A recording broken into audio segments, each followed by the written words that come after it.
Welcome to the Christian Family Care Podcast. My name is Scott Hord, and I'm the training manager here at Christian Family Care. At Christian Family Care, we do a lot of services. We provide a lot of services, and one of the services we provide is counseling. And we have lots of different kinds of counseling, but mainly counseling to children who have experienced trauma in their lives. And one of the greatest way we find to help a child not only learn about their own identity and develop that, but also help them reduce stress and to experience bonding with their own family is through play, through learning activities, enjoyable learning activities. So today we have Sarah Earls, and she is one of our counselors here at Christian Family Care, and she's going to tell us a little bit about some of these learning activities. So thanks for being here, Sarah, and tell us a little bit about yourself, and then we'll just launch right into our conversation. How's that sound? Yeah, thanks for having me here today, Scott. Yeah. My name is Sarah Earls. I'm a child and family therapist here at Christian Family Care.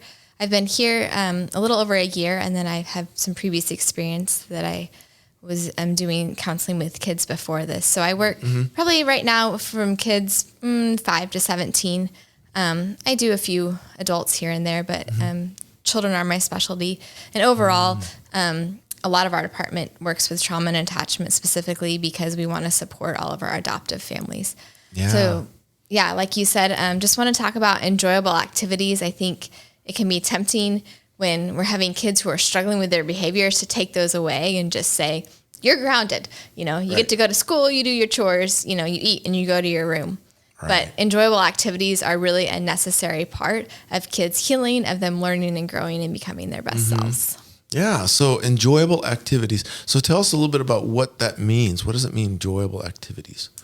So enjoyable activities, I primarily think of play. Yeah. We often say play is the language of kids. But really, I think all of us need play. If you read like people like Brene Brown or other people who talk about wholehearted living as adults need play too. We need that rhythm kind of, that God established for us when he, said work 6 days and rest the seventh. It's that idea of rest. But it also comes through enjoying the lives that we've been given. So maybe that's drawing, maybe that's riding a bike, maybe that's doing a game. It looks different for different people, but the idea is something that brings happiness, that brings some of those positive emotions that we're trying to ultimately help the child get more of through the counseling process. Yeah, and so you incorporate that into your counseling. And so how does that work? Do you use the play in your counseling, right? Yeah, so the way that I approach therapy is really to make it a play session, and then we incorporate therapeutic elements versus bringing a kid into a room and being like, we're going to address your trauma today. Right. Yeah, that doesn't really Sit work. Down, let's talk about it. It's scary. So play helps me build rapport with them. It helps them feel safe. A lot of kids don't have words, so play is a way that they can express some of what they're going through. I would differentiate the therapy that I do and the play that I use in therapy from enjoyable activities because it is play with a purpose. What I want to encourage today is enjoyable activities just for the purpose of the child enjoying their lives, having fun, kind of what you mentioned, that it reduces stress, to build their identity, to help them learn skills, that kind of thing. Okay, good. So what you want to share with us today is really just general activities, general play, and how that just helps develop a child. And you talked about developing their healthy identity. How does play work into that? Yeah, so play is a good place for a child to explore different activities and figure out what they like and don't like. So, maybe one day they go out and play in the mud and they discover, I don't really like the way this feels. Like it's squishy, it's dirty. I don't like it. So maybe the next day they try Play-Doh. They're using their creative influences, but they're figuring out what fits for them. So some kids, the way this would work out long term is they might think, ooh, I like playing in the mud. I want to, explore building. I want to explore construction. I like this kind of let's get down and dirty. Let's make something out of nothing. Or, that really doesn't work for me. I'm more of an indoor person. I prefer to create in different ways. Maybe they don't like working with their hands. Maybe they like doing something like verbal expression, acting, writing, doing some type of speech and debate. So, you can see like little steps that kids take are going to help them develop their identity overall. Play is also a place to, kind of test out social relationships. I would argue that as an adult, you need to learn how to interact with all kinds of people and be respectful and polite. But you're going to gravitate towards certain people. These are my best friends. These are the people that I share my life with. And these are the people that I need to be respectful and tolerant of in the workplace, and then go home to my people. So that's another important aspect of play. Wow. So all those things. So really play is non-negotiable for a child, because without that opportunity to express themselves, they don't know how to develop who they are. So it's really, really important. Yeah, we're really going to stunt the growth of kids if we prevent them from playing. Mm-hmm.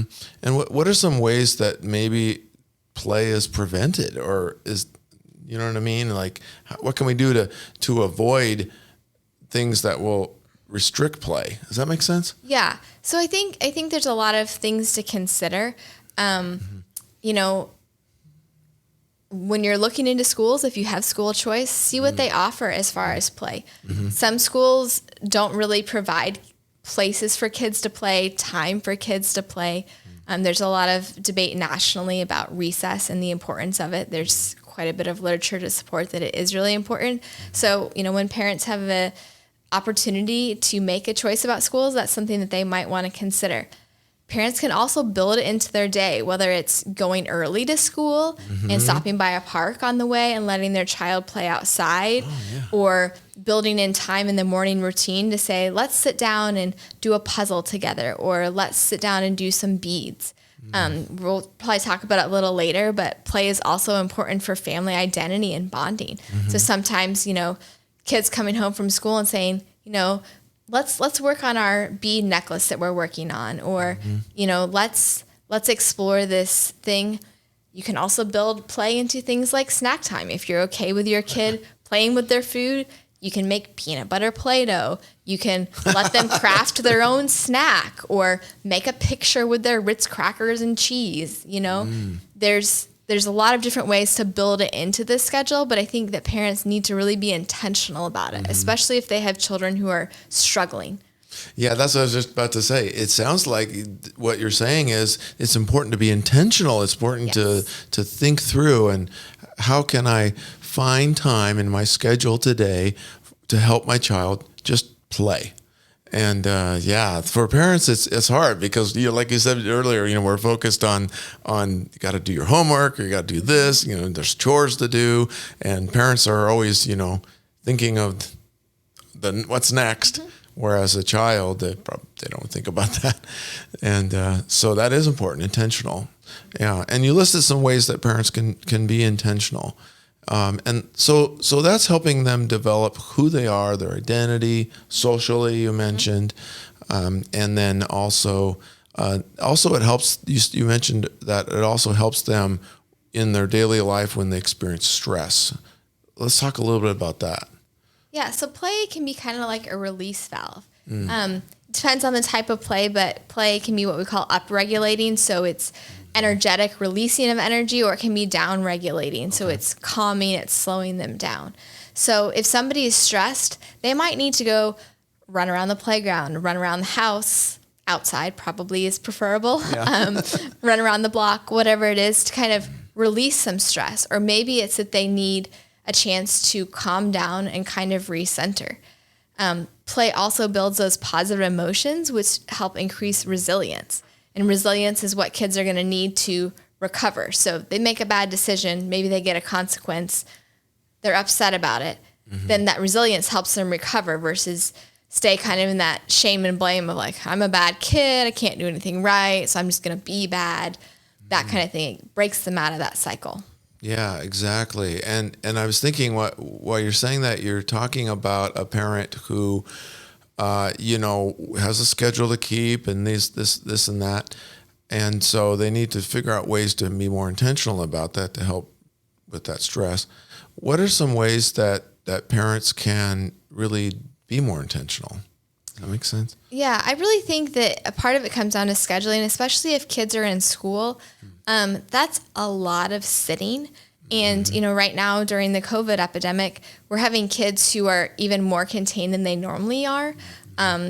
From what I've heard from parents from across different districts is, the kids are really limited in even who they're allowed to play with, how they're allowed to play, that type of thing. So I think it's important that parents consider that and maybe build some extra intentional time. Again, like, okay, does that mean that when we come home, instead of starting right into snack or homework, that we build in some play, or that I, set up some music and I let them dance, or, maybe we put on something in the car to help them kind of have some play on the way home. I think that's really important, that it's really almost pre-planned. There's definitely a place for spontaneous play, but I think as many tasks as families have to do, it can get lost if it's not intentionally put on the schedule. Yeah. Well, let's talk about that as far as the interaction, and the bonding and how that builds into the whole relationship with the family. How can we incorporate play into that whole aspect of bonding family? Yeah. So I think part of what play does for families is it helps them have the same enjoyable experiences and kind of form an identity. So maybe it's, our family goes to the park a lot, or our family hikes, or our family plays Uno or Scrabble, depending on the age of the child. So it kind of gives them a common language.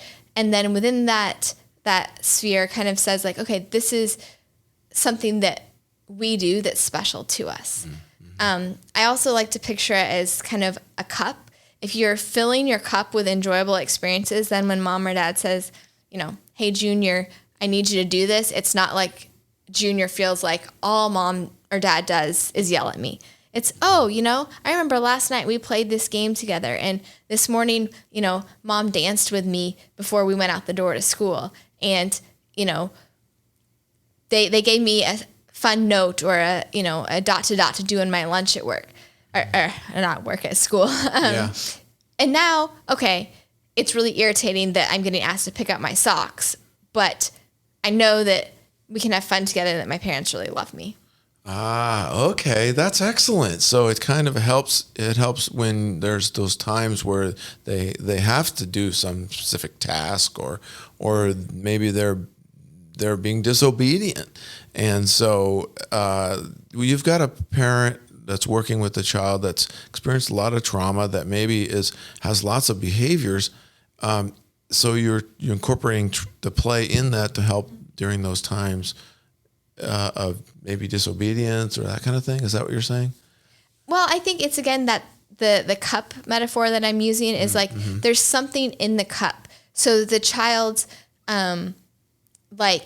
irritation level isn't at its highest. There's been some things that have helped them release the stress. So it's not like we're just adding, keeping things on them. They've got some enjoyable things. They have had some experiences where they've had positive interactions with the caregiver, rather than thinking all I ever do is get griped at.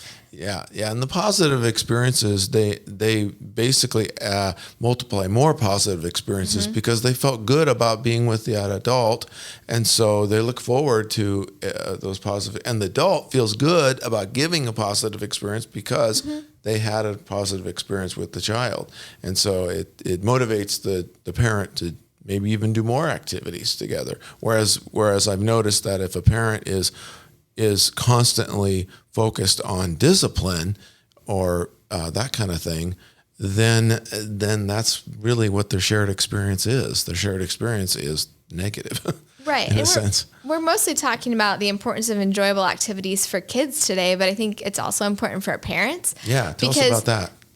Enjoyable activities, engaging in play with the child, enable the parent to see the child's inner strength, inner resilience, the fun parts of their kid. And I think that can get really lost.